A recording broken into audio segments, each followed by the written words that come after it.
तो आप करते हैं नेक्स्ट क्वेश्चन को ध्यान से देखो, पहले पढ़ो और बनाओ। ये कोडिंग डी कोडिंग का क्वेश्चन है। एक निश्चित भाषा में टेडियस को HAMKWPY के रूप में लिखा जाता है, तो प्रोफ्यूज को उसी कूट भाषा में किस रूप में लिखा जाएगा। याद रखना, जब भी अल्फ़ाबेट कोडिंग का क्वेश्चन आए, करने का तरीका होता है सबसे पहले जो वर्ड दिया है वो लिखो टेडियस, इसके बाद इससे जो वर्ड बना है वो इसके नीचे लिखो है HAMKWPY। आपका कोड वर्ड मेथड पहले का पहले से कंपेयर, रिवर्स मेथड पहले का लास्ट, लास्ट का पहले से कंपेयर, क्रॉस मेथड लगा के देखो, अपोजिट मेथड लगाओ, लेकिन आंसर नहीं आएगा। इस क्वेश्चन में लॉजिक है, ध्यान से क्वेश्चन बनाओ। जो वर्ड दिया है उसे सबसे पहले ABCD के बढ़ते हुए क्रम में लगाओ। सबसे पहले इस वर्ड को असेंडिंग ऑर्डर में लगाओ। सबसे पहले ABCD में देखो कौन सा नंबर आता है। देखो सबसे पहले जो नंबर आता है D, D के बाद आता है E के बाद I के बाद O के बाद S के बाद T के बाद U। सबसे पहले जो वर्ड दिया है उसे बढ़ते हुए क्रम में ABCD के लिख दिया। इसके बाद जो नेक्स्ट वर्ड बना इसके नीचे लिखो। अब कोडिंग डिकोडिंग का जो मेथड है वो यहाँ पर लगाते हैं। D का नंबर 4 होता है, H का नंबर 8 होता है, तो यहाँ पे +4 हुआ। इसी प्रकार E का नंबर 5 होता है और A का नंबर 1 होता है, तो यहाँ पर -4 हुआ। I का नंबर 9 होता है, M का नंबर 13 होता है, यहाँ पर +4 हुआ। O का नंबर 15 होता है, K का नंबर यहाँ -4 हुआ। S का 19, W का 23, तो यहाँ +4 हुआ। T का नंबर 20, P का नंबर 16, यहाँ पे -4 हुआ। U का नंबर 21, Y का नंबर 25, यहाँ पे +4 हुआ। सेम मेथड से लॉजिक लगा दो। तो सबसे पहले जो ये वर्ड दिया है इसे ABCD के, कौन सा वर्ड दिया है, प्रोफ्यूज, इसे ABCD के बढ़ते हुए क्रम में लगाओ। प्रोफ्यूज सबसे पहले क्या वर्ड आएगा, ABCD में सबसे पहले E, F के बाद O के बाद P के बाद R के बाद S के बाद U। यहाँ पे लॉजिक लगाना है +4 और -4। अब E का नंबर है 5, 5 में 4 जोड़ा 9 पे आता है I। F का नंबर है 6, 6 में से 4 गया तो 2 नंबर पे आता है B। O का नंबर 15, 15 +4 19 पे आता है S। P का नंबर 16, 16 - 4 हुआ 12 पे आता है L। R का नंबर होता है 18, 18 + 4 होता है 22 पे आएगा V। S का होता है 19 में से -4 करो तो 15 पे आता है O। U का नंबर होता है 21 + 4 25 पे आता है Y। तो ऑप्शन A हमारा आंसर होगा। देखो IBSLVOY, IBSLVOY। तो यहाँ पे पहले जो वर्ड दिया है उसे असेंडिंग ऑर्डर में लगाना है। ABCD को नेक्स्ट क्वेश्चन में ABCD को असेंडिंग ऑर्डर पे लगा के फिर इसी तरह से ये लॉजिक यहाँ पे यूज़ करके इस क्वेश्चन को सॉल्व करना है। अगला क्वेश्चन देखते हैं। तो नेक्स्ट क्वेश्चन हमारे सामने है, 29 जून 2010 को सप्ताह का कौन सा दिन था। कैलेंडर का क्वेश्चन है, स्पेशल क्वेश्चन, सोमवार, बुधवार, रविवार या मंगलवार। जब भी आपका स्टैंडर्ड डेट वाला क्वेश्चन आए, मतलब कि आपको एक डेट दें, मंथ दें और ईयर दें और वहाँ से आपका डे पूछें, तो करने का तरीका 2 स्टेप में क्वेश्चन होगा। सबसे पहले ईयर वाला मेथड। स्टेप पे कैसे लगता है, सबसे पहले जो ईयर दिया है उससे एक कम साल लेंगे। यहाँ पर 2010 दिया है तो हम 2009 लेंगे, उससे जस्ट पहले वाला साल लेंगे। 2010 दिया है, इससे पहले आप लोगे 2009। इसे सेंचुरी और सिंपल ईयर में हम इस तरह से ब्रेक कर लेंगे। ये 2000 वाली सेंचुरी है और सिंपल ईयर है 9। अब इस 9 में देखो कितने, जो ये 9 है इसमें कितने लीप ईयर हैं, मतलब 2000 से लेके 2010 तक कितने लीप ईयर होंगे। लीप ईयर वो होता है जो 4 से भाग करने पर पूरा पूरा डिवाइड हो, इसके बीच 2 लीप ईयर आएंगे, वो इसमें प्लस कर दो, यानी कि 9 + 2 हो गया हमारा 11। और यहाँ पे सेंचुरी का जो कोड होता है वो लगाओ। याद रखना कुछ कोड आपको याद करने हैं। 2000 सेंचुरी का कोड होता है 0। तो आपका ईयर से और डे निकलेंगे, निकल के आया 11। 0 + 11 वो भी हमारा हो गया 11। तो सबसे पहला स्टेप आपका हुआ ईयर वाला स्टेप। अब दूसरा स्टेप आपका होगा मंथ प्लस डेट पे, यहाँ तक आपकी डेट दे वहाँ तक मंथ लिखो।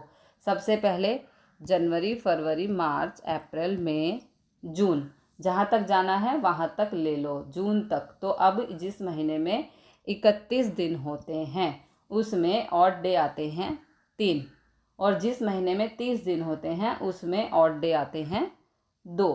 7 से भाग करने पर जो शेषफल बचे वो विषम दिन होते हैं। अगर महीने में 28 दिन होंगे तो उसमें विषम दिनों की संख्या 0 होती है। जैसे फरवरी में 28 दिन है तो उसमें विषम दिनों की संख्या होगी 0। 7 से भाग करने पर जो आपका शेषफल बचे वो विषम दिन होते हैं। जनवरी में 31 दिन होते हैं, जिस महीने में 31 दिन होते हैं उसमें विषम दिन होते हैं 3। फरवरी में 2010 की फरवरी है, मतलब कि ये लीप ईयर नहीं है। 28 का महीना है तो इसमें ऑड डे होगा 0। मार्च 31 का ऑड डे 3, अप्रैल 30 का महीना तो ऑड डे 2, मई 31 का तो इसमें ऑड डे 3, और जून जहाँ तक जाना है वहाँ तक ले लो, यानी कि 29। अब इन सबको प्लस कर दो। सबको प्लस करने पर हमें मिला 40। यहाँ पर 40 ऑड डेज निकले हैं और 11 ऑड डे हमारे फर्स्ट स्टेप से निकले, ये रहे, है ना, जो हमने ईयर वाला स्टेप लगाया था वहाँ पे हमें मिले थे 11 ऑड डे और 40 यहाँ पर। इन दोनों को कर देंगे प्लस। ओके, प्लस करने पर हमें मिला 51। जो बना उसे 7 से भाग कर दो, जो रिमाइंडर आए वही आंसर होगा। 7 से भाग करेंगे तो रिमाइंडर आएगा 2, मतलब ऑड डे आपके आए 2। और 2 कोड देखो किसका होता है, डे में कुछ कोड दिए गए हैं। डे में 2 कोड होता है ट्यूसडे का, तो इसका आंसर होगा ट्यूसडे। ओके, इस तरह से आप कौन सा दिन था जब डे पूछा गया हो तो आप निकाल सकते हैं। तो यहाँ पर आंसर आएगा ट्यूसडे। अब चलते हैं अगले क्वेश्चन की तरफ। नेक्स्ट क्वेश्चन, ये क्वेश्चन हमारा स्टेटमेंट वाला क्वेश्चन है। याद रखना जब भी स्टेटमेंट वाला क्वेश्चन आए, करने का तरीका है एक एक स्टेटमेंट को पढ़ो, डायग्राम बनाओ और फिर वहाँ से कंक्लूजन चेक करो। तो पहला है सभी एस बी हैं, तो सबसे पहले ये डायग्राम बनाया एस का। ओके, और जिस वर्ड के साथ सभी या ऑल लगा हो उसके बाद जो अगला वर्ड आता है उसका डायग्राम उस ऑल के ऊपर बनाते हैं।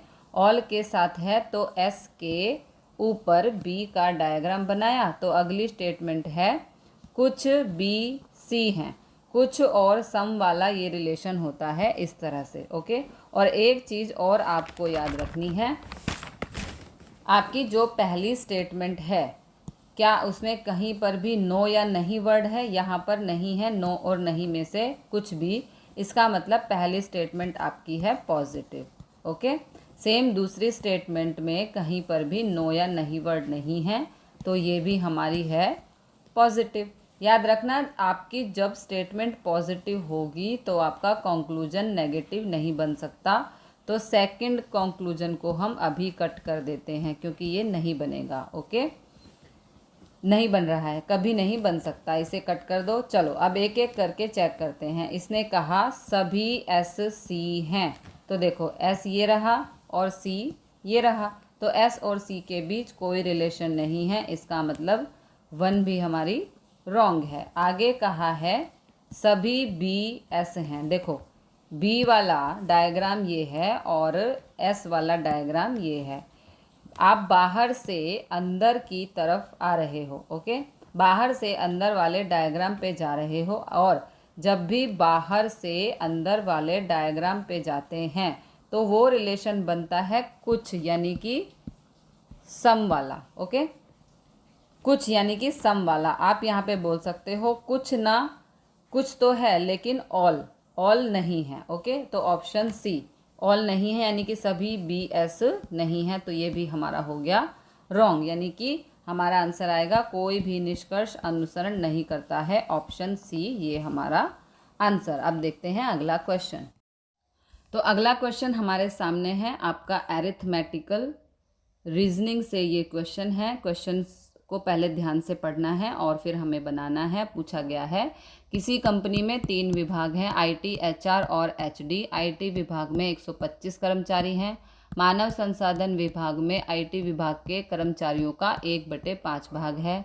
हेल्प डेस्क विभाग में आईटी और मानव संसाधन विभाग के कुल कर्मचारियों से 20 कम है। तीनों विभागों में कुल कितने कर्मचारी हैं, ओके। तो इसमें पूछा गया है, क्वेश्चन में बताना है तीनों विभाग में कुल कितने कर्मचारी हैं। एरिथमेटिकल रीजनिंग से एक क्वेश्चन ज़रूर आता है। सबसे पहले देखो यहाँ पे क्या दिया है, इसने 3 विभाग हैं, आईटी, एचआर और एचडी। सबसे पहले इसने कहा आईटी में कितने एम्प्लॉय हैं, 125, तो ये हमारे आईटी के हो गए। आईटी के बाद एचआर में आईटी का 1/5 भाग है। आईटी में कितने हैं, 125, और इसका 1/5 भाग है एचआर में, ओके। तो आईटी में कितने हैं, 125, और इसका 1/5 भाग, तो इसको हम कर देंगे यहाँ पर कैंसिल, ओके। कैंसिल करेंगे तो हमें मिलेगा 25, यानी कि एचआर में हमारे हो गए 25। अब एचडी हेल्प डेस्क में कितने हैं, इसने कहा है आईटी में 125 और एचआर में 25, दोनों को मिला के, यानी कि इन दोनों का टोटल करके, आईटी और एचआर वालों का टोटल करके, तो ये आईटी और ये एचआर, इन दोनों का टोटल कितना होगा, 150। इन दोनों के टोटल से 20 कम है। देखो यहाँ पर कहा है ना 20 कम है। आईटी और एचआर को जो टोटल करेंगे उससे 20 कम है, कम का मतलब है माइनस, तो 150 में से 20 को माइनस करेंगे तो हमें मिलेगा 130, यानी कि एचडी हेल्प डेस्क के कर्मचारी हो गए 130। अब टोटल इन तीनों में कितने एम्प्लॉय हैं, यानी कि आईटी, एचआर और एचडी में कितने एम्प्लॉय हैं, तो आईटी में है 125, एचआर में है 25 और एचडी में है 130। इन तीनों का टोटल करेंगे तो हमारा आंसर आएगा 280, यानी कि option C is the correct answer. अगला क्वेश्चन देखते हैं। नेक्स्ट क्वेश्चन हमारा मैथमेटिकल ऑपरेशन का क्वेश्चन है। तो क्वेश्चन पढ़ते हैं। यदि आई का अर्थ भाग है, जे का अर्थ गुणा है, के का अर्थ माइनस है और एल का अर्थ प्लस है, तो समीकरण में क्वेश्चन मार्क के स्थान पर क्या आएगा। हमें यहाँ पर इक्वेशन दी है 42L 18K 7J 4L 21I 3J 9L 22 equal to question mark. तो यहाँ पे एक बोर्ड मास का रूल होता है जो अप्लाई होगा, BODMAS, ओके। तो BO मीन्स ब्रैकेट ऑफ, सबसे पहले जो यहाँ पर ब्रैकेट्स हैं वो हम हटाएंगे। तो ब्रैकेट में देखो क्या है, 7 × 4, क्योंकि J की जगह क्या दिया है यहाँ पर, इंटू, तो 7 चौक हो गया 28, ये हमारा एक ब्रैकेट यहाँ से हट गया। उसके बाद 3 से भाग करना है 21 को, तो क्योंकि आई की जगह क्या लिखेंगे हम, भाग, ये देखो दिया है ना यहाँ पर, आई की जगह हमें लिखना है भाग। तो 3 से 21 को भाग करेंगे तो यहाँ पर आएगा 7। तो सबसे पहला पॉइंट था कि हम यहाँ से ब्रैकेट ऑफ कर दें, मीन्स ब्रैकेट को हटा दें। उसके बाद है डिवाइड। अब यहाँ पे जो भी डिवाइड हो रहा है, देखो इसमें कहीं पर भी यहाँ डिवाइड नहीं हो रहा है, तो ये हो गया हमारा कट। उसके बाद होता है multiply.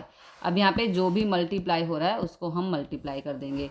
42 as it is, 18 as it is, 28 as it is, ये देखो ये मल्टीप्लाई हो रहा है, 7 9 63, ओके, और यहाँ पर 22। अब ये हमारा मल्टीप्लाई हो गया। उसके बाद ऐड, यानी कि प्लस की टर्न है, जो जो यहाँ पर प्लस हो रहा है उसको प्लस कर दो और जो माइनस हो रहा है उसको माइनस कर देंगे। तो 42 + 18 63 + 22, ये होगा 145 - 28, यानी कि 145 में से माइनस करेंगे 28 तो आंसर आएगा 117, यानी कि ऑप्शन ए जो है हमारा वो करेक्ट आंसर है। तो अगला क्वेश्चन देख लेते हैं।